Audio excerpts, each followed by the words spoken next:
आस कह रही श्वास से, धीरज धरना सीख।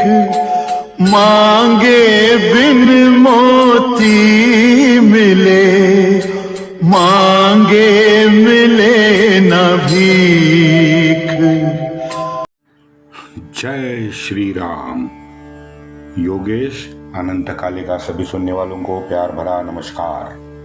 मित्रों, अगर मेरा कंटेंट आपको अच्छा लगता है तो लाइक, शेयर और सब्सक्राइब करना ना भूलें। हम लोग बात कर रहे थे 1765 के बाद जानोजी भोसले, ये नागपुर कर भोसले जो हैं, उनसे पेशवा का जो संघर्ष हुआ वही बात हमारी चल रही थी। उससे पहले मैं आप सबसे माफी मांगना चाहता हूँ। जरा 7-8 दिन लंबा समय होता है। मैं यहाँ पे था नहीं, मैं गांव चला गया था क्योंकि बारिश बारिश बारिश लगातार मित्रों बारिश हो रही थी। सब परेशान थे। हमारे धान के खेतों का भी नुकसान हुआ है। थोड़ा सा काम भी बढ़ा है। घर में थोड़ा सा पतझड़ हुई थी तो वो भी काम था, तो इसके लिए जाना पड़ा। इंटरनेट टोटल बंद था, वाईफाई टोटल बंद था। पहले 4 दिन तो लाइट भी कम ज़्यादा बिजली आती जाती रहती थी। बारिश से भाई साहब बड़े परेशान हो गए। आगे बढ़ते हैं। हमारा चल रहा था कि जनवरी में निकला माधवराव पेशवा नागपुर जाता है। नागपुर में वहां जानोजी के फौज को हराता है और उसके बाद जानोजी चंद्रपुर भाग जाता है। मित्रों, आपके मन में प्रश्न उठता होगा कि ये गोपाल राव पटवर्धन हो गए, ये जानोजी भोसले हो गए, दत्ताजी शिंदे हो गए, महादजी शिंदे हो गए, धनाजी पुत्र चंद्रसेन के बारे में मैंने पहले बताया था, तकरीबन 2 महीना पहला।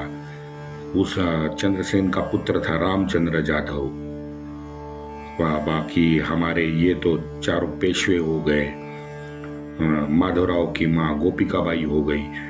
अब इन जैसे जो व्यक्तित्व है, उन व्यक्तित्व के बारे में मैं विस्तार से क्यों बताना चाहता हूं, क्योंकि मुझे लगता है कि ये सभी व्यक्तित्व मराठे शाही के एक पराक्रमी, वीर्यवान, शौर्यवान योद्धा थे।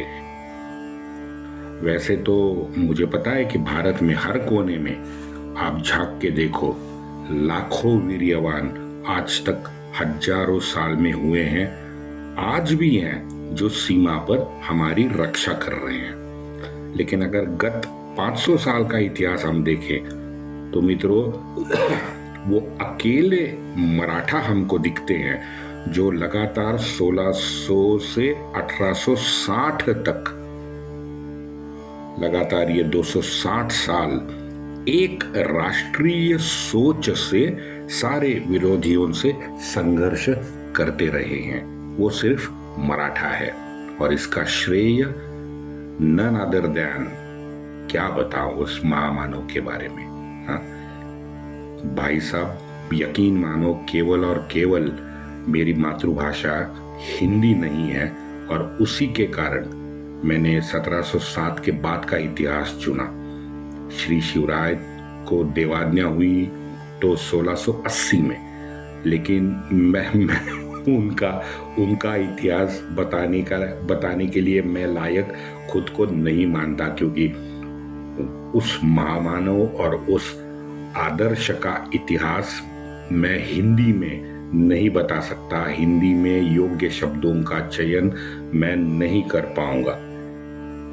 मेरे विचार रखने में मैं दुर्बल खुद को पाता हूं, अपंग हूं, भाषा की दृष्टि से भिखारी भी हूं, मैं मानता हूं, क्योंकि एक ऋषि तुल्य मानव की सोच से पूरा समाज अलग राह पे कैसे सोचता है, इसका उत्तम उदाहरण हमको श्री शिवराय के चरित्र में मिलता है। अब दुर्दैव है कि ये कमतरता हमें अन्य क्षत्रियों में दिखाई देती है। सबसे पहले हथियार डाले कश्मीर वालों ने। अब क्या जिक्र करूं, मैंने तो कश्मीर नामा से ही शुरुआत की थी। और आप एरिया भी देखो, वहां पे शिक्षा का चाल चलन था। क्षत्रिय बहुत कम थे, ब्राह्मण ही ज्यादा थे। जो पढ़ाते थे, पढ़ते थे, तो जाहिर है कमजोर भी थे। उसके आगे चलते हैं सिंध और पश्चिमी पंजाब। वहां के क्षत्रियों ने बड़ा संघर्ष किया, लेकिन फिर उनका उत्पीड़न भी सबसे ज्यादा भारत में उन्हीं का हुआ है। फिर नंबर आता है भद्रलोक का, बंगाल का। अब छत्तीसगढ़, झारखंड हो गया या हिमाचल हो गया, और बाकी जो हिमालय के प्रदेश हैं वो भौगोलिक कारणों से हमेशा से अलिप्त रहे हैं, ये हम जानते हैं। मध्य भारत की ओर आइए, आंध्र प्रदेश, विजयनगर ने जब तक अपना दम दिखाया, सनातन जिंदा था। उसके बाद जैसे हिंदुओं को मानसिक अपंग बनाने का लगातार काम आक्रांताओं ने किया है, आज भी वो वहां नंगानाच कर रहे हैं। आते हैं दक्षिण में। अब दक्षिण में अंग्रेजों ने आके ये बुद्धिवान शिक्षा जिन्हें प्राप्त थी, ऐसे दाक्षिणात्य हिंदू भौतिक सुखों के भ्रमजाल में अंग्रेजों के फंस गए, क्योंकि अंग्रेजों ने वो गलती नहीं दोहराई थी मित्रों जो हमारे जाहिल जानवरों ने की थी। जैसे मैंने पहले भी कहा था कि अंग्रेजों की मीठी बड़ी प्यारी चाशनी में डुबोई थी तो तलवार ही ना, जो आज तक चल रही है। अब क्या बताएं। अंग्रेजों ने पोस्ट लाया, अंग्रेजों ने रेलवे लाई, अंग्रेजों ने जमीन के कायदे बदले, अंग्रेजों ने ये किया, अंग्रेजों ने वो किया। थोड़ा सा अगर आप अभ्यास करोगे तो आपको पता चलेगा कि भाई ये सुविधाएं तो उन्होंने अपनी खुद के लिए की थी, अपनी सुविधा के लिए की थी। अब आप देखो चर्च ऑफ इंग्लैंड, ये मैंने 5-6 बार बताया है कि चर्च ऑफ इंग्लैंड ये तो है प्रोटेस्टेंट, लेकिन भारत में कैथोलिक चर्च का एजेंडा आज भी चल रहा है, बार बार चल रहा है। मध्य प्रदेश, आंध्र प्रदेश और तमिलनाडु में तो सबसे ज्यादा चल रहा है। वीडियो हमने देखे हैं, 50-100 वीडियो से ज्यादा देखे हैं।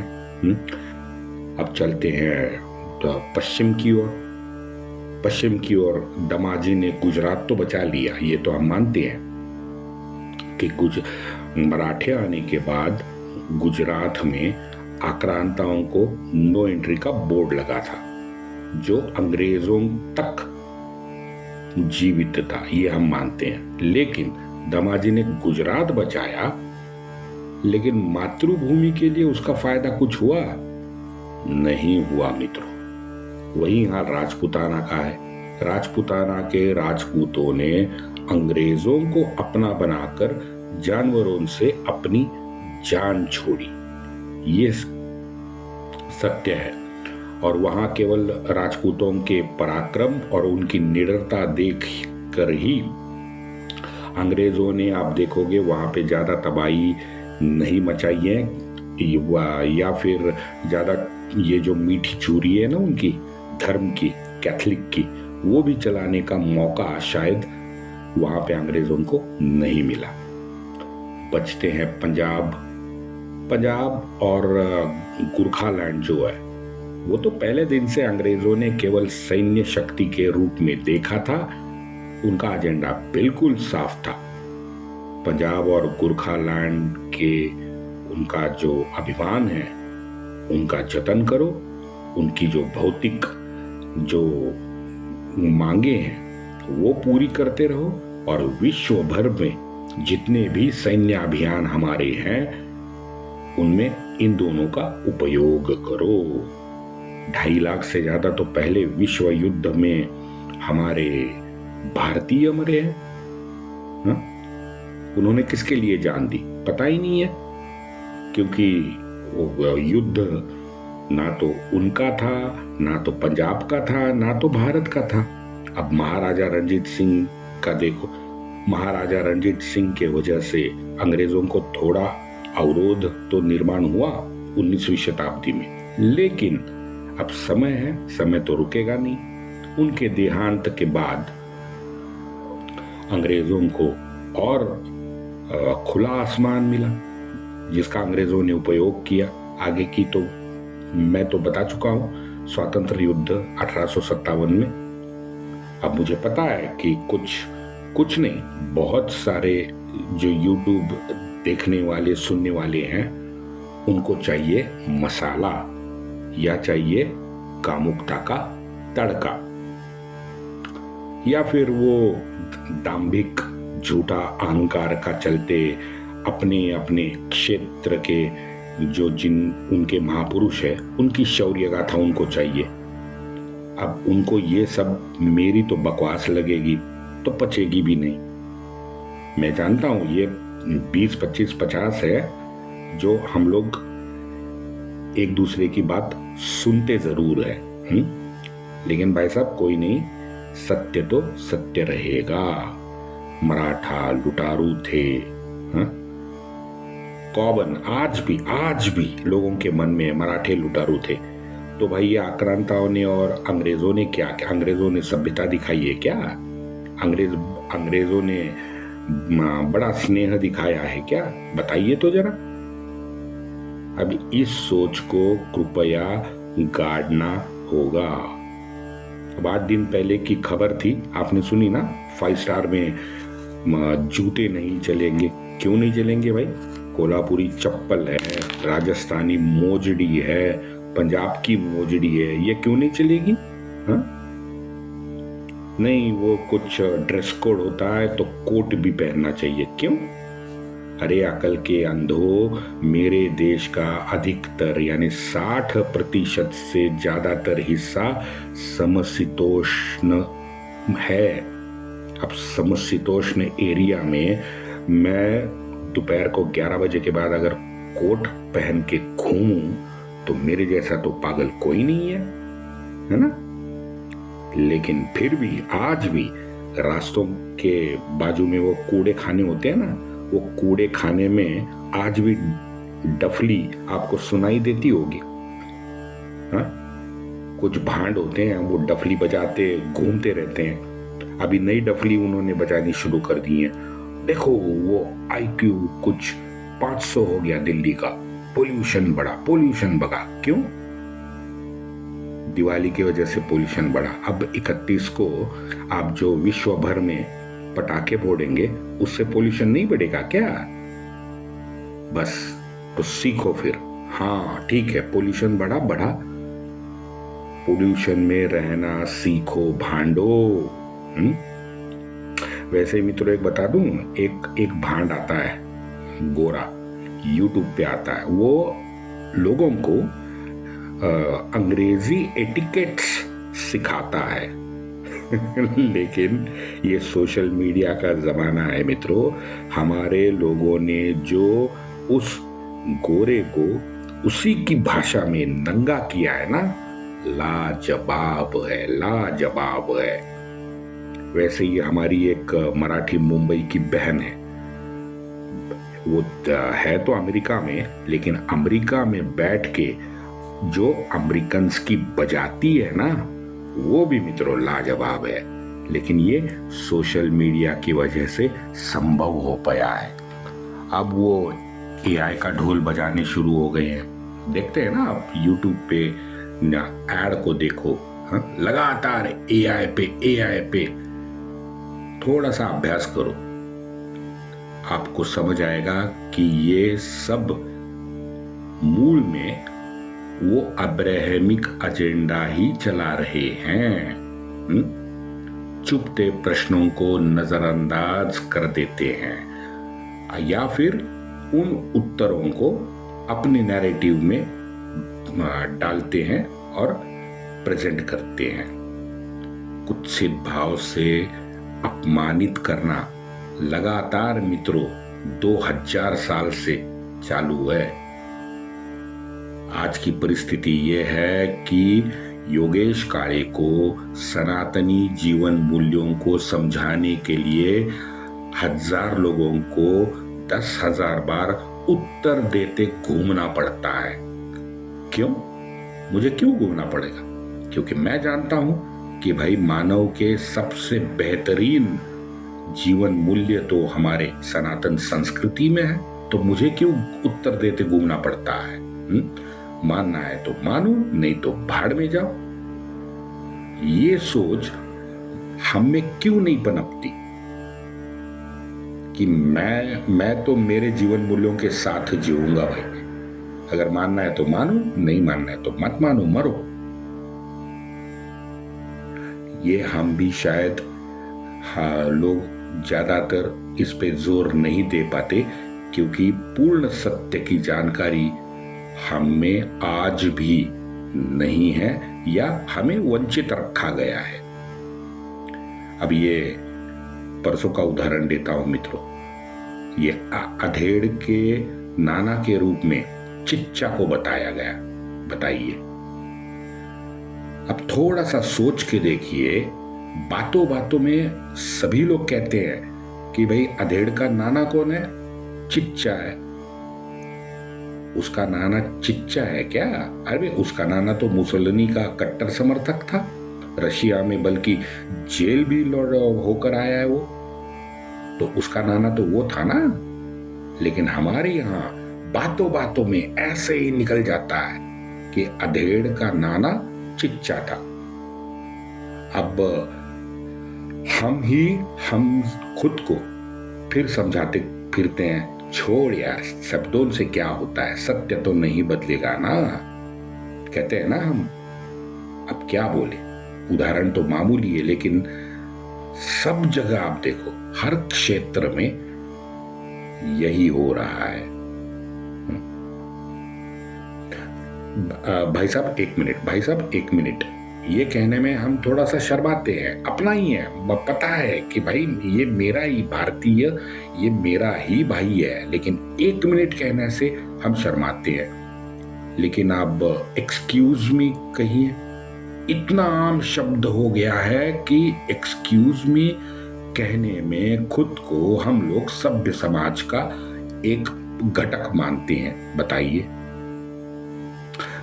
आज मैं विराम देता हूं क्योंकि 8 दिन के बाद आया हूं। मुझे माफ कर देना, मैं अभी भी वो दिमाग, मेरा आधा दिमाग तो मेरे गांव में ही है क्योंकि बहुत तबाही हुई है ज्यादा। लेकिन मैं आपसे हाथ जोड़ के विनती करता हूं कि थोड़ी सी दृष्टि को ना बदल के सोचिए, विचार तो करिए। जो समाज भाई साहब 3-4 दिन में 5.5-6 लाख करोड़ रुपए की अपनी मेहनत की कमाई को खर्च कर सकता है, उस समाज, ये समाज कमतर कैसे हो सकता है? बताइए। क्यों सोचे हम खुद को कमतर? मॉडल जो भी आप लगाओ, जीडीपी लगाओ, वो पीपीपी लगाओ, जो भी मॉडल लगाओ, सोच के तो देखो। अरे भाई, सबसे ताकतवर आज भी हम ही हैं पूरी दुनिया में। वो अमेरिका का भालू, वो तो आपने देख लिया। हाँ, पूरा यूरोप देखो आप, घूम रहे हैं। चलो मैं अब विराम देता हूं, लेकिन एक मैं आपको बताना चाहता हूं।